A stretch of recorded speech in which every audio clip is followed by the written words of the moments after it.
வணக்கம், இது crime time. நான் பாலவேல் சக்கரவர்த்தி. திருப்பூரில் மகன் சாதி மறுப்பு திருமணம் செய்த நிலையில் தாயும் தந்தையும் மர்மமான முறையில் உயிரிழந்த சம்பவம் அதிர்ச்சியை ஏற்படுத்தியுள்ளது. ஆடு மேய்க்கச் சென்ற இடத்தில் நடந்தது என்ன? காதல் திருமணம் செய்து மகனுடன் தங்கியிருந்த தாயை அவரின் கணவரை கொலை செய்து தானும் தற்கொலை செய்து கொண்டாரா என்ற சந்தேகம் எழுந்துள்ளது. தென்னை மர மாத்திரையை வாயில் வைத்தபடி இருவர் இறந்து கிடந்ததன் மர்மம் விலகுமா? திருப்பூர் மாவட்டம் காங்கேயத்தை அடுத்த வெள்ளக்கோவில் பகுதியைச் சேர்ந்தவர் 65 வயதான வேலுச்சாமி. இவரது மனைவி 58 வயதான சாமியாத்தாள். இந்த தம்பதியின் மகள் அபிநயா திருமணமாகி மதுரையில் தனது கணவருடன் வசித்து வருகிறார். மகன் வித்யாசாகர் 32 வயதான நிலையில் திருமணமாகாமல் இருந்துள்ளார். இவர் கடந்த 3 மாதங்களுக்கு முன்பு வேறு சமூகத்தைச் சேர்ந்த பெண்ணை காதலித்து திருமணம் செய்துள்ளார். தனது மகன் சாதி மறுப்பு திருமணம் செய்து கொண்டதால் அவருடன் வேலுச்சாமி சண்டையிட்டதாக கூறப்படுகிறது. மேலும் அவருடன் சேர்ந்திருக்க பிடிக்காமல் சின்ன தாராபுரம் அருகே உள்ள அகிலாண்டபுரத்தில் தனியாக வசித்து வந்துள்ளார். அதே வேளையில் அவரின் மனைவி சாமியாத்தாள் காதல் திருமணம் செய்த தனது மகனுடையே தங்கியுள்ளார். ஒரு கட்டத்தில் தனது மனைவி சாமியாத்தாளை தன்னுடன் வருமாறு வேலுச்சாமி தொடர்ந்து அழைப்பு விடுத்துள்ளார்.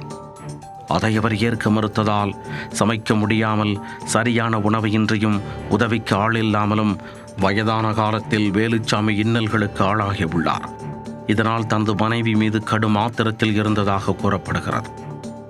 இந்நிலையில் புதன்கிழமை காலையில் சாமியாத்தாள் ஆடு மேய்க்கச் சென்றுள்ளார். நீண்ட நேரமாகியும் அவர் வீடு திரும்பாததால் தனது தாயை வித்யாசாகர் தேடிச் சென்றுள்ளார். அப்போது தாயும் தந்தையும் உடலில் காயங்களுடன் சடலமாக கிடந்ததைக் கண்டு அதிர்ச்சி அடைந்துள்ளார். மேலும் தென்னை மரத்திற்கு பயன்படுத்தப்படும் செல்பாஸ் பூச்சிக்கொல்லி மாத்திரை இருவரது வாயிலும் இருந்துள்ளது.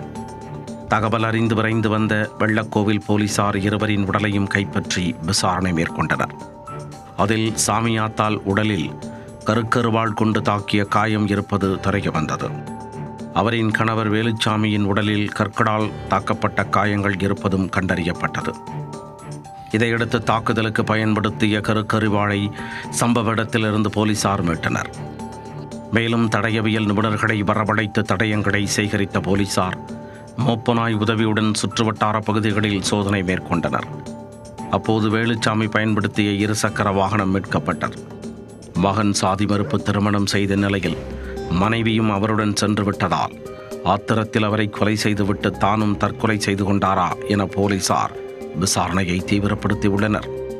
மேலும் வயதான தம்பதி மரணத்தில் வேறு ஏதேனும் காரணம் உள்ளதா என்ற கோணத்திலும் விசாரணை மேற்கொண்டு வருகின்றனர். திருப்பூரில் மகன் சாதி மறுப்பு திருமணம் செய்த நிலையில் தாயும் தந்தையும் மர்மமான முறையில் உயிரிழந்த சம்பவம் அதிர்ச்சியை ஏற்படுத்தியுள்ளது.